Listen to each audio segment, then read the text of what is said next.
Bonjour tout le monde, donc je fais cette vidéo pour la correction de l'exercice sommatif 12 du cours Windows Client.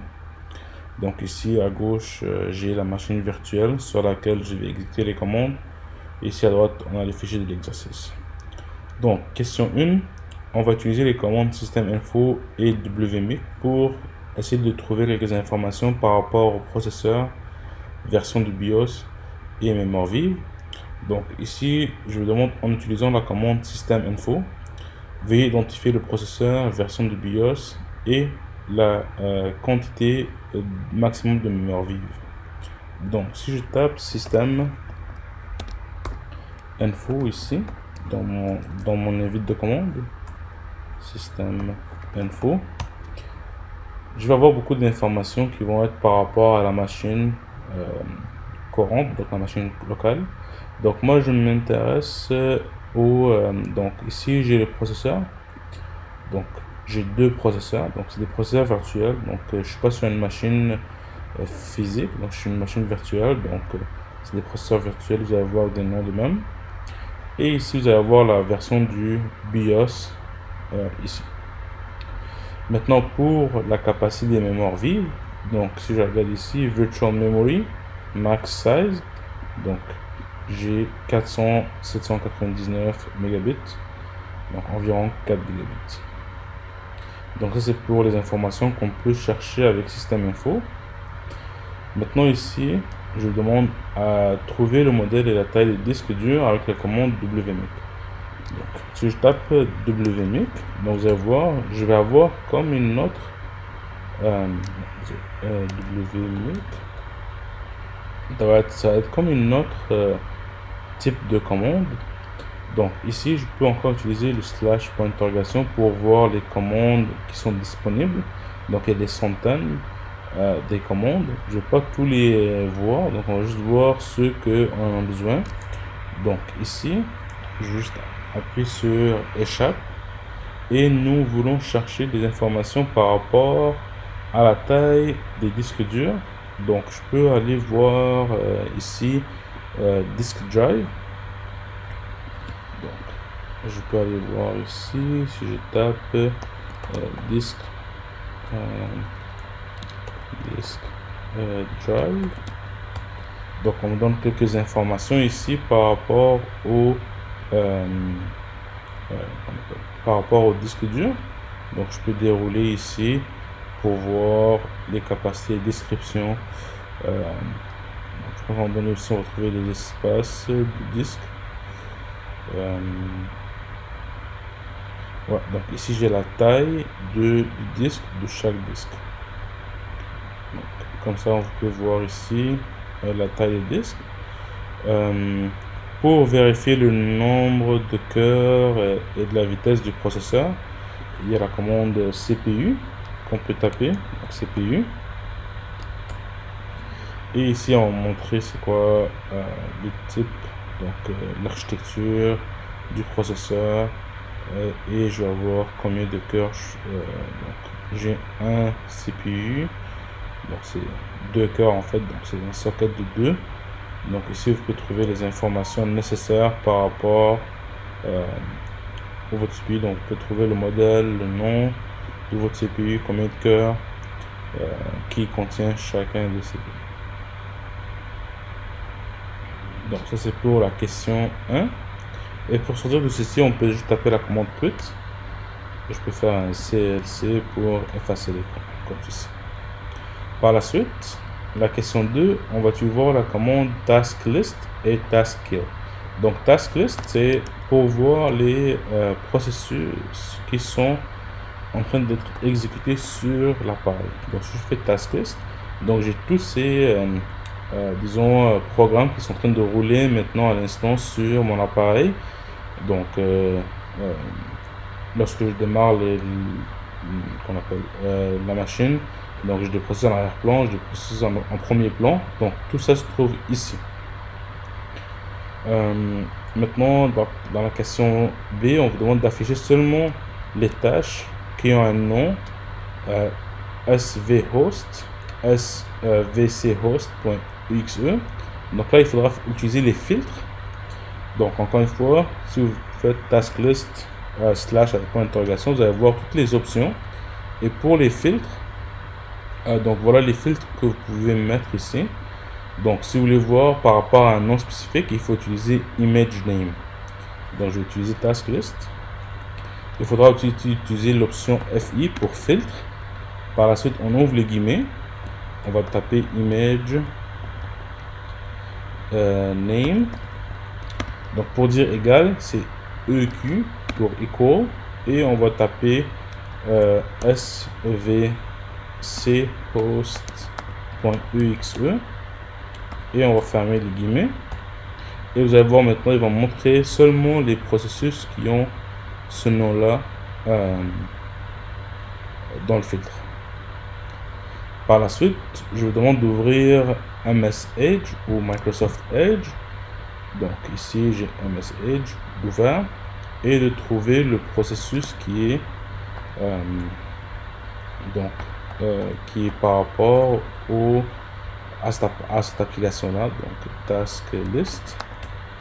Donc ici, c'est MS Edge. Donc c'est celui-là ici. Donc vous pouvez seulement taper task kill avec le slash PID. Donc c'est une option. Puis task ici c'est avec 2K, donc task kill. Et vous allez taper le numéro du processus. Donc disons que je veux tuer ce processus là, c'est 2978. Donc 2978. Et voilà, maintenant c'est dit avec succès, ce processus là a été terminé. Maintenant ici, question 3, on veut créer un compte utilisateur Bob Bricoleur. Donc pour créer son compte, je vais juste effacer mon écran ici. Donc on va utiliser la commande net user. Après, puisque c'est un nom et aussi un espace, il faudra utiliser les guillemets. Et on va taper Bob, après Bricoleur. Et on va taper aussi l'option add pour l'ajouter. Et juste pour vous montrer qu'il n'existe pas en ce moment, donc je vais dans Computer Management et je vais dans Local Users. Vous voyez ici, il n'y a pas de Bob à cet instant. Donc, lorsque je vais exécuter la commande, désolé. Okay, voilà, donc la commande a été exécutée. Donc, si je fais un refresh ici, vous voyez maintenant, j'ai Bob Bricoleur a été ajouté ici. Maintenant, pour ajouter le groupe travailleur, donc je fais la commande net local group. Je spécifie le nom, donc travailleur. Donc là, j'ai pas besoin de mettre les guillemets puisque c'est un nom où c'est juste donc c'est juste un seul mot, donc travailleur, et je fais aussi le slash add pour l'ajouter. Et là, si je vais encore voir ici dans le groupe, je vais voir le groupe travailleur qui a été ajouté. Donc là, dans le groupe travailleur, il n'y a pas de membre. Donc là, je vais ajouter Bob Bricoleur dans le groupe travailleur. Donc la commande, c'est toujours net local group travailleur. Donc on spécifie le nom du groupe en premier. Par la suite, on va spécifier le nom de l'utilisateur. Et ici, puisque le nom de l'utilisateur c'est composé de deux mots, donc on va mettre les guillemets. On va taper Bob Bricoleur et on va fermer les guillemets, mettre un espace comme ceci. Et maintenant, je peux aller vérifier. Donc si je double-clique ici, je fais un refresh avant. Je fais un refresh, je double-clique et je vois que maintenant Bob Bricoleur est membre du groupe travailleur. Donc ça c'est pour la question. Donc on a déjà fait A, B et C. Ok, donc il faudra pour l'ajouter à administrateur. Donc pour l'ajouter à administrateur aussi, on va juste taper la même commande, mais ici à la place de travailleur, on va juste taper administrateur comme ceci. Et pour vérifier le groupe administrateur, je peux dire local group administrateur et vous allez voir ici les membres sont administrateurs du PC, Bob Bricoleur et le client. Pour la question 4, on va la sauter, donc elle n'est pas très importante pour l'examen, donc vous pouvez la faire, elle est optionnelle, donc vous pouvez la sauter. Pour la question numéro 5, donc là ici on va faire les ping et ipconfig. Donc ici, je vous demande d'effectuer un ping sans limitation, donc sans limitation, c'est-à-dire un ping continu qui finit jamais à google.ca. Et la touche pour faire ceci, ou l'option, c'est l'option -t.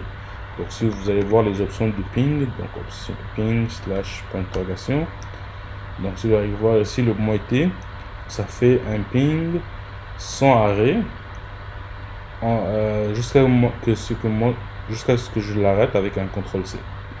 Donc je peux faire un ping -t www.google.ca. Et vous allez voir, normalement ça fait 4 pings. Donc là ça fait 4, et vous voyez ça continue. Donc ça va continuer jusqu'à temps que je l'arrête d'une façon manuelle. Et pour l'arrêter, on va faire CTRL-C. Et voilà, CTRL-C.